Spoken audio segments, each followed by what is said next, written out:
If you're dealing with a blank screen while your laptop still powers on, this video is for you.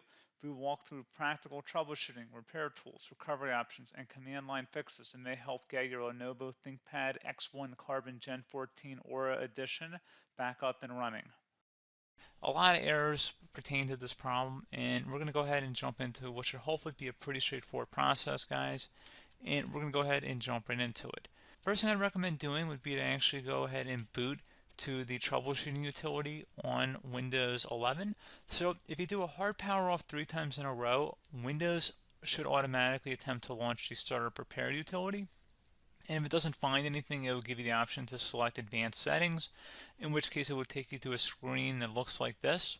Now, if it does not take you to a screen that looks like this, or you're unable to get to that, you can also download the Windows 10 Media Creation Utility, or Windows 11. They probably will make a creation utility for Windows 11 at some point. And it doesn't really matter. You can actually run the Windows 10 utility on Windows 11 as far as I'm aware. And you should be able to run the troubleshooting utilities built in within it. So you just would go ahead and download it to an ISO file and then burn it to a DVD or USB. It'd have to be about 4 gigabytes or more. It couldn't be a small USB flash drive, and it couldn't be a CD. It'd have to be a DVD.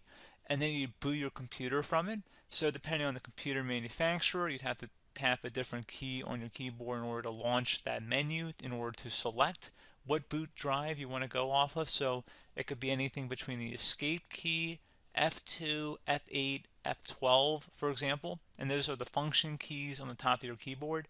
So you may have to just do a little bit of trial and error. Shouldn't take you more than a couple minutes. Googling it would probably be best before you even begin. But anyway, we're ready to go ahead and jump right into it. So we're on the choose an option page. So these will look very similar whether you're booting from it directly within Windows itself, or if you're plugged in a USB flash drive with the media creation utility installed and you selected the recovery option. So when you are setting up your Windows 11 installation or Windows 10, depending on the drive you're using, there should be an option to repair your computer in the bottom left corner of the dialog window, one of the first screens that comes up. You go ahead and select that, and then it would take you to a troubleshooting screen like you see here. And you want to go ahead and select troubleshoot, reset your PC, or see advanced options. And then there are going to be a whole bunch of options in here that we're going to explore in today's video. The first one, we're going to actually go underneath advanced options and then select startup prepare, fix problems that keep Windows from loading. So go ahead and select that first.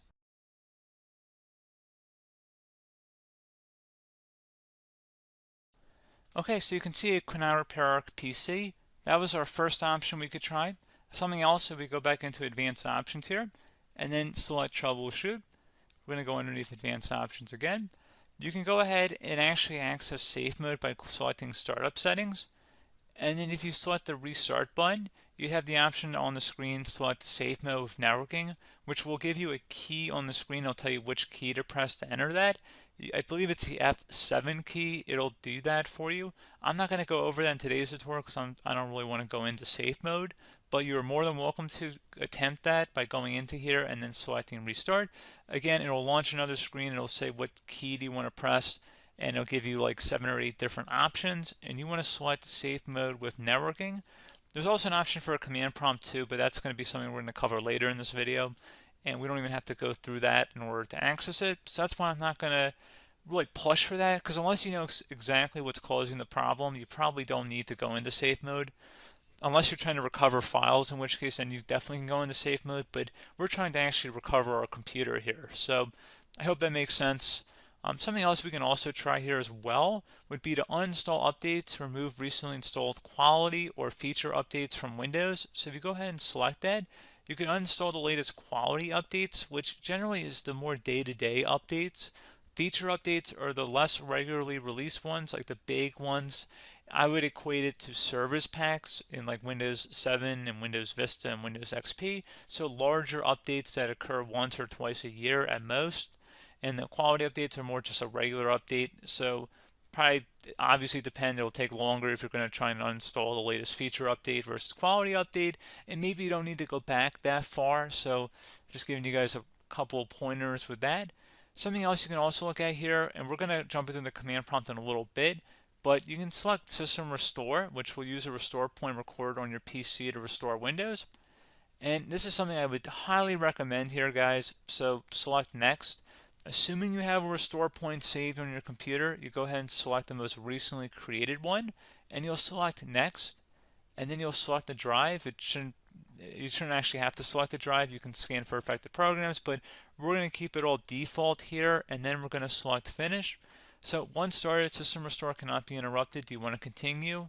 I think we're going to select yes. I don't think we have anything better to do on our computer right now, so just give it a moment here to initialize. It will take a couple minutes to run, obviously depending on how large your hard drive is and how much is saved on the system restore point.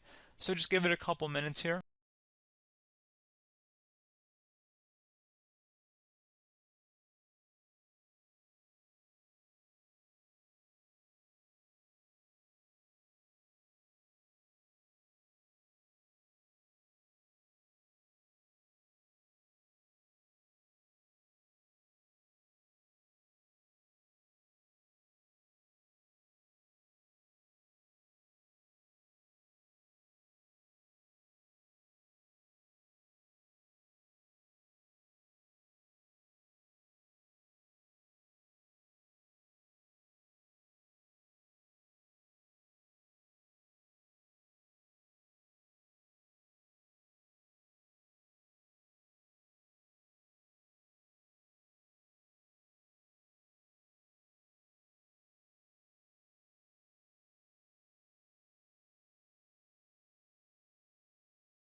Okay, so you can see the system has been restored successfully. We're going to go over a couple different methods addition to that if that did not work. So I'm just going to pause the video and we're going to start back on the recovery screen that we started with. Okay, so a couple other things we can try here too. If you go back into troubleshoot, you can select reset your PC while you choose to keep or remove your personal files and then reinstalls Windows. You can select to keep my files, which will remove apps and settings but keeps your personal files. You can also select remove everything, which will remove all of your personal files, apps, and settings. So this is more of a factory reset, the second option here. First option, it should not delete all of your personal files. However, it will pretty much clear most of your programs. And keep in mind, there's no guarantee that your information, number one, is even still available and easily recoverable on your computer to the point that you actually would be able to recover anything. And the second point is that there's always a chance that it won't actually recover and it will just do a factory reset anyway. So there's no guarantee that actually would keep your files anyway. So I would recommend trying to get a recovery tool and backing that up first before selecting it anyway. But again, those are a couple different options. And then something else you can try here if you go back to the choose an option. Another option, if you go underneath choose an option and select troubleshoot, advanced options, and now select where it says command prompt. Okay, so the first thing we should do is type our main hard drive here. In most cases, it should be the C drive. So you just do a C colon and then hit enter on your keyboard. So once you're underneath the C drive, we're going to type in dir and then hit enter on your keyboard. It should have program files, users, and Windows all in there. That's how you know you're in the right directory.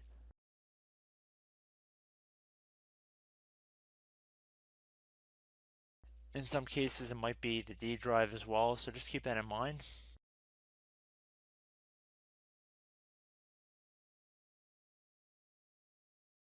Next thing we're going to do is type in cd space / Windows / system 32 / config,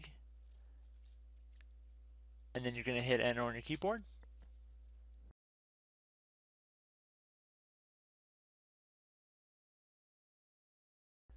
So now you're going to type md space backup. If you've seen other tutorials, it might also say to put down md backup. That's because the backup name is pretty common when you want to back something up. So you can name this whatever you want, doesn't have to be backup. So if you've already made a backup folder in the past, you could do backup 1, for example. So once you're done setting the name you want the backup to be called, hit enter on your keyboard again.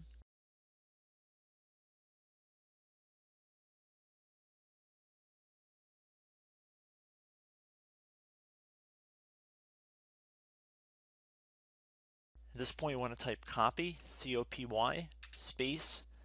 Then you want to do the star symbol above the 8 key, then do a period or a dot, whatever you want to call it, then another star sign, and then another space, and then type backup, and then hit enter on your keyboard.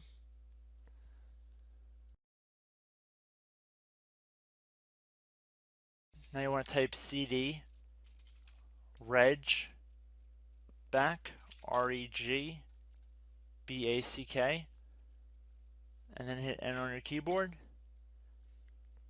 So now that we are under the reg back, so now you want to type dir again, and then hit enter.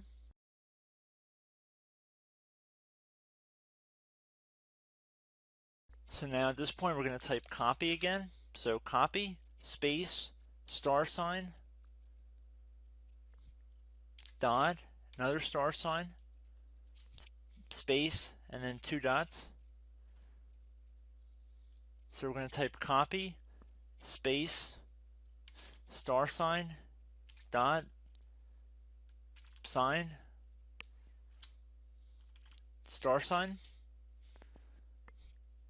dot, dot, and then hit enter on your keyboard again.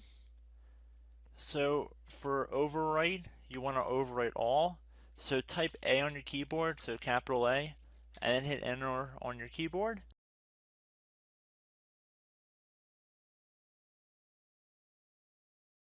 So at this point, you should be good to go. You can close out of the command prompt window, and if you accidentally continue to Windows 10, you should be all set. So I hope one of these 3 or 4 different methods we went through in this tutorial helped you guys out. Again, I'm not sure if you guys heard me earlier, but try to go back into your safe mode if possible and uninstall any programs you know might be conflicting with the Windows startup if you can get into safe mode. So just keep that in mind. Something very simple like that could be blocking up everything. So again, I hope this tutorial helped you guys out, and I will catch you in the next tutorial. Goodbye.